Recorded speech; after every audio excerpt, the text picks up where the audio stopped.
Sa diha, nagsugod na kami pag-loading. Aking kaibigan, ano man ang bigat ng pagtulos, kahit anong hamon, pipilitin kong lumaban. Umakbang pasulong at huwag kang lilingon. Dapat positibo pa na nangyari simula ngayon. Dahil Pinoy ang lahi mo, lupong matapangat na naman na nalaybay sa ugat ng kasama ko. Paano mo nasabi, di mo na makaya, di mo pa nga nasusukan, bigla ka lang kanina. Pakita mo na di ka natatakot, lumaban ka para sa bayan natin, sigurado ikaw ang hila.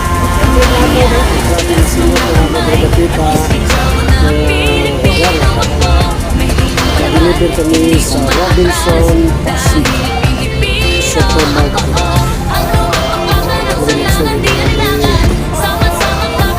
Nagsugod na kami.